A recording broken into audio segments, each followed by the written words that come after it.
அதாவது உங்களுக்கு எதிரா இவ்ளோ குற்றச்சாட்டுகள் போடப்படுது. உங்க பையன் மேலயும் நிறைய குற்றச்சாட்டுகள் இருக்கு. உங்க மேலயும் உங்க மகன் மேலயும் குற்றங்கள் நிரூபிக்கப்பட்டா நீங்க அந்த தண்டனைய பரிபூர்ணமா ஏத்துப்பீங்களா? இங்க பாருங்க, தண்டனை குடுக்கறது இல்ல குடுக்காம இருக்கிறது அது நீதிமன்றத்தோட வேலை. இதுல நான் எதுவும் சொல்ல முடியாது.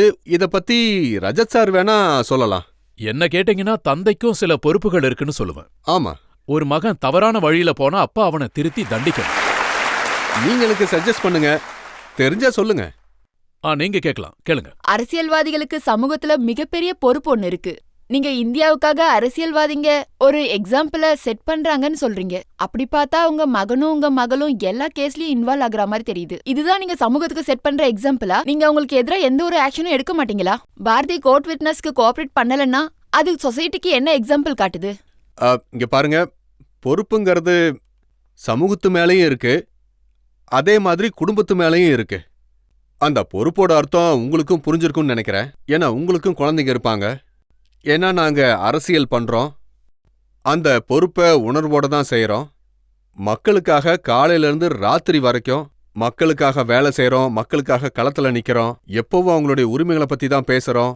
அதே நேரம் என் குடும்பத்துக்கான பொறுப்பும் இருக்கு. அந்த 2 பொறுப்புகளையும் சமநிலைப்படுத்துறது மட்டும்தான். என்னன்னா நீங்க மக்கள் கிட்ட பொறுப்பா இல்லாம குடும்பத்துக்கிட்ட தான் அதிக கவனம் இல்ல. செலுத்துறீங்க. அது நான் என்ன கேக்குறேன்னா, நீதிமன்றத்தோட உத்தரவு இருந்தும் கூட சொல்லுங்க. நீங்க உங்களுடைய மகளை ஆஸ் எவிடன்ஸ் ஒரு சாட்சியா கோர்ட்ல ஆஜர்படுத்த ஏன் இல்ல, தயங்குறீங்க? நீதிமன்றத்தோட செயல்முறையை நாம எப்படி தடுக்க முடியும்? அவங்க வாரண்ட் இஷ்யூ பண்ணிருக்காங்க, அவங்க பாஸ்போர்ட்டை கேன்சல் பண்ணிருக்காங்க.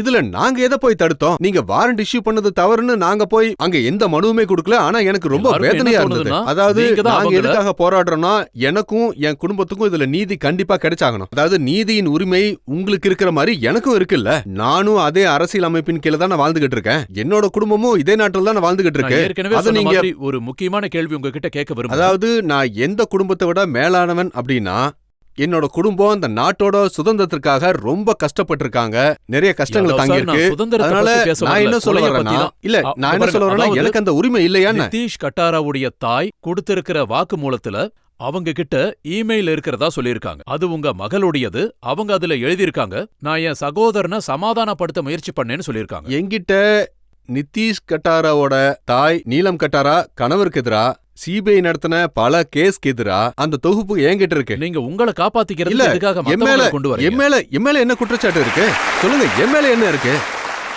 இல்ல, இங்க ரஜத் சார் எப்படி ஆமா. இருக்காரோ அதே மாதிரி டிபி ஆமா, யாதவா நான் ஆமா. அங்க இருக்கேன். என்னோட கொஸ்டின் என்னன்னா, நீங்க ஜெசிகாலால நடுராத்திரி அரை நிர்வாணமா மதுவை பரிமாறினாங்கன்னு நீங்க சொல்ல வரீங்க.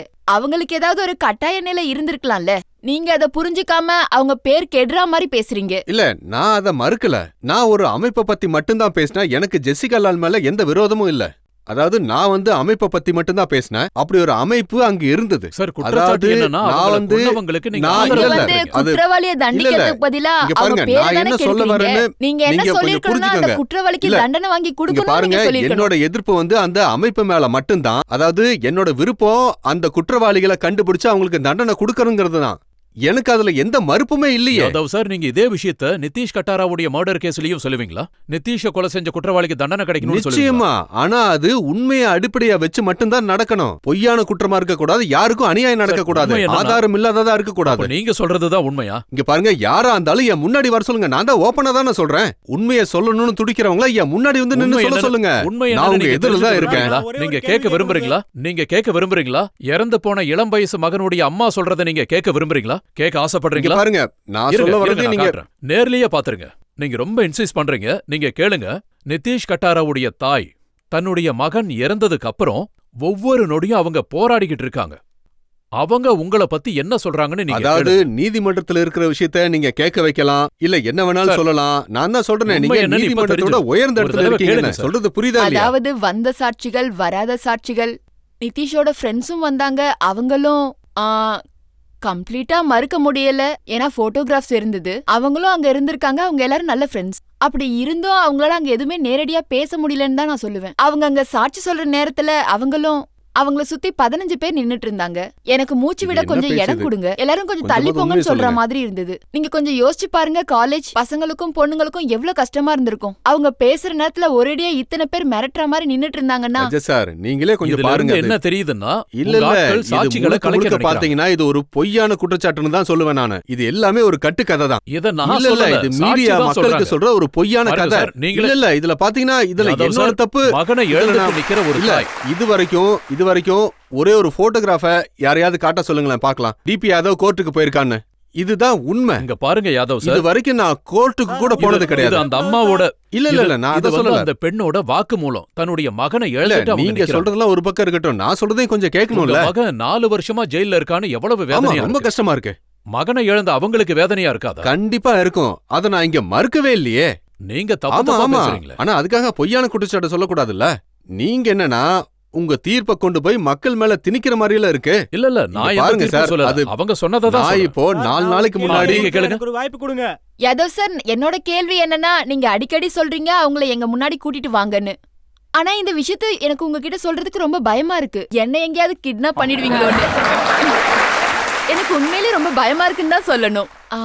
என்ன மாதிரி பொண்ணுக்கே உங்க முன்னாடி இவ்ளோ பயமா இருக்குன்னா, உங்களால பாதிக்கப்பட்ட பொண்ணுங்க உங்க முன்னாடி எப்படி எதிர்க்க முடியும்? அவங்களும் என்ன மாதிரி என்ன கொன்னுடுவாங்க, என்ன தூக்கிட்டு போயிடுவாங்கன்னு பயப்படுவாங்க தானே சார். அவங்களால உங்களை எதிர்க்க முடியாது, ஏன்னா அவங்க உங்களை பார்த்து பயப்படுறாங்க. உங்களை என்னோட மக இல்ல சகோதரி மாதிரி பாக்குறேன். உங்களை ரஜத் சார் தான் வர சொன்னாரா? என்ன கண்டிப்பா இல்ல இல்ல ரஜினி எனக்கு அந்த மாதிரி தான் தோணுது. ஸ்டூடண்ட். ரஜத் சார் தான் இங்க வர சொல்லிருக்காரு உங்களை. யாதவ் சார், இருந்தாலும் நான் உங்களுக்கு கண்டிப்பா பதில் நான் சொல்றேன். சொல்றது இப்பவே உங்களுக்கு புரியுதா சொல்றேன். இல்லையான்னு எனக்கு தெரியல, இல்ல, ஆனா எனக்கு அதாவது உங்களை நான் பார்த்தா என்ன பயமா சொல்றேன்னா, இருக்கு. சார், நீங்க பொதுமக்களோட மோதினா அதுக்கு பெரிய விளைவை இல்ல சந்திக்க இல்ல வேண்டியிருக்கும். நான் எங்க மோதினேன்?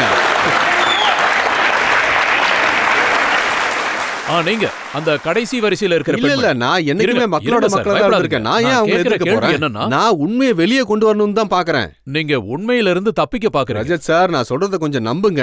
என்ன நீங்க மறுபடியும் கூப்பிட்டா நான் ரொம்ப சந்தோஷப்படுவேன். மீண்டும் என்ன நீங்க கூப்பிடணும். ஆனா என்னுடைய வருத்தம் என்னன்னா, மீடியா எங்கேயும் எங்களை அழைக்கிறதே இல்ல. ஒரு பக்கத்தை மட்டுமே அவங்க பேசிக்கிட்டு இருக்காங்க.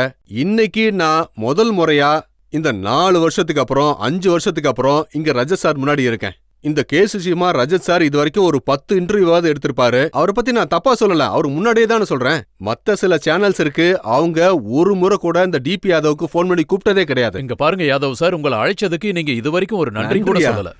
என்ன சொல்றீங்க நீங்க? இல்ல எனக்கு நீங்க சொல்றது உண்மையிலேயே ரொம்ப, அதாவது நான் என்ன சொல்ல வரேன்னா, ரஜத் சார் உண்மையிலேயே எனக்கு ஒரு நல்ல வாய்ப்பை கொடுத்திருக்காரு. அவருக்கு நான் திரும்ப நான் நன்றி சொல்லிக்கிறேன். ஏன்னா என் பக்கம் இருக்கிற நியாயத்தை சொல்றதுக்கு வாய்ப்பு மீடியா எதுக்கு கொடுத்திருக்காரு. சார் தப்பா சொல்றீங்க? அதாவது எனக்கு சொல்லுங்க. பாத்தீங்கன்னா இந்த விஷயத்துல எதுக்கு எடுத்தாலும் மீடியா ஆனா உங்களை அழைச்சது ஒரு தவறு மாதிரி காட்டுறதுக்காக நீங்க உங்க முழு சக்தியை பயன்படுத்தின மாதிரி இருக்கு. இல்ல நீங்க என்ன கூப்பிட்டு எனக்கு நல்லதுதான் பண்ணிருக்கீங்க. நான் சொல்ல நினைக்கிறத நீங்க மக்களுக்கு தெரியப்படுத்திருக்கீங்க. அதனாலதான் நான் சொல்றேன், உண்மையாவே உங்களுக்கு நான் ரொம்ப நன்றி கடன் பட்டிருக்கேன். நீங்க ஒவ்வொருத்தரா கேள்வி கேளுங்க. நீங்க இந்த விஷயத்த டினை பண்ணாலும் உங்களுக்கே நல்லா தெரியும். உங்களோட மகன் நிதிஷ் கட்டாரா கேஸ்ல அப்புறம் ஜெசிகா லால் மர்டர் கேஸ்ல இன்வால்வ் ஆயிருக்காரு. என்னோட क्वेश्चन என்னன்னா, உங்க மக இப்போ இங்கிலாந்துல இருக்காங்க, அவங்க அங்க இல்லன்னு சொல்றாங்க. அவங்கள இங்க வர வைக்கிறதுக்கு நீங்க அரேஞ்ச்மெண்ட் பண்றீங்களா இல்லையா? அதாவது பாத்தீங்கன்னா இந்த கேஸ் விஷயத்துல இன்வால்வ் ஆனது பத்தியெல்லாம் நான் நிறையவே சொல்லிட்டேன். அதோட தெளிவாவும் சொல்லியிருக்கேன். இதெல்லாம் கோர்ட்ல நடந்துட்டு இருக்கிற விஷயம்னு. அதாவது சில சக்தி வாய்ந்தவங்க, சில பெரிய ஆளுங்க, சில மீடியாக்காரங்க கோர்ட்டை தாண்டி அவங்களால பேச முடியும். அவங்க அப்படிதான் பேசிக்கிட்டு இருக்காங்க. என்ன மாதிரி ஒரு ஆள் கோர்ட்டை பத்தி என்ன சொல்லிட முடியும்? நான் கோர்ட்டையும் சட்டத்தையும் ரொம்ப மதிக்கிற ஒரு ஆள், தலை குனிஞ்சு ஏத்துக்கிற ஆள். அவங்க என்ன சொன்னாலும் நான் ஏத்துக்க தயாரா தான் இருக்கேன். மாட்டீங்களா சார்? இல்ல ஒவ்வொருத்தரா கேளுங்க, நடுவுல இப்படி பேசாதீங்க ப்ளீஸ். நீங்க கேளுங்க சார். கொஞ்ச நேரத்துக்கு முன்னாடி நீங்க உண்மைக்காக உயிரியே கொடுப்பேன்னு சொன்னீங்க. அதே மாதிரி கொஞ்ச நேரத்துக்கு முன்னாடி குடும்பத்துக்காக சாக்ரிஃபைஸும் பண்ணுவேன்னு சொன்னீங்க. நீங்க உண்மைக்காக உயிர் கொடுப்பீங்கன்னு நாங்க எப்படி சார் நம்புறது? இல்ல குடும்பங்கிறது அப்படி இல்ல. இல்ல குடும்பங்கிற விஷயம் ஏன் உண்மையா இருக்கவே கூடாதா? உங்க குடும்பம் ஏதாவது சொன்னா அதை நீங்க பொய்ன்னு சொல்லுவீங்களா? நீங்க சொன்னீங்க மனுஷனுக்கு சில பொறுப்புகள் குடும்பத்துக்காகவும் இருக்கும்னு, சில பொறுப்புகள் சமுதாயத்துக்கும் இருக்கும்னு. அப்படி இருக்கும்போது இந்த மக்கள் இந்த சமூகம் தானே உங்களை தேர்ந்தெடுத்து உங்களை பிரதிநிதியா அனுப்புறாங்கன்னு உங்களுக்கு தோணலையா? குடும்பத்தை விட சமூகத்து மேலதானே உங்களுக்கு பொறுப்புகள் அதிகமா இருக்கணும். அதே மாதிரி நீங்க இன்னொரு விஷயமும் சொல்றீங்க, எனக்கு நீதிமன்றத்து மேல நிறைய மரியாதை இருக்குன்னு சொல்றீங்க. அப்புறம் ஏன் நீதிமன்றம் உங்க பொண்ணுக்காக வாரண்ட் இஷ்யூ பண்ணாங்க? ஏன் அவங்க வரல? மூணாவது விஷயம் என்னன்னா, நீங்க அடிக்கடி மீடியா மேலேயே குற்றம் சுமத்திட்டு இருக்கீங்க. மீடியா யார நினைச்சாலும் கடவுளாக்கும். அப்படின்னா மீடியா ஏன் உங்களை கடவுளாக்கல? நீங்க மீடியாக்கு அப்படி என்ன கெடுதல் செஞ்சீங்க? இவ்ளோ மோசமா உங்களை தொடர்ந்து தாக்குற நீங்க அளவுக்கு? சொல்றது கரெக்ட் தான். இல்ல அதுக்கு சில திடீர் காரணங்கள் இருக்கு. அந்த விஷயங்களை நான் இங்க சொல்ல விரும்பல உங்க எல்லாரும் முன்னாடியும். எனக்கு ரஜத் சார் மேல எந்த குற்றச்சாட்டும் கிடையாது. ஆனா மீடியா பின்னாடி இருந்துகிட்டு, அதாவது மீடியாவோட சப்போர்ட்ல நிக்கிறவங்கலாம் எவ்வளவு சக்தி வாய்ந்தவங்கங்கிறது உங்க யாருக்கும் தெரிய வாய்ப்பே இல்ல. யாதவ் சார், நான் உங்ககிட்ட இன்னொரு ஒரு நிமிஷம் அத நான் உங்களுக்கு யாதவ் சார், நான் ஒரு விஷயம் சொல்ல விரும்புறேன். ஒருவேளை என் இல்ல இல்ல பின்னாடி, நான் உங்க பின்னாடி, உங்களை இல்ல மட்டும் இந்தியா உங்களை டிவிக்கு மட்டும் பின்னாடி நான் ஒருத்தங்க குறிப்பிட்டு இருக்காங்கன்னா அது சொல்லவே இல்லையே. மக்கள் மட்டும் இல்ல இப்படி நீங்க நினைக்கிறது தப்பு.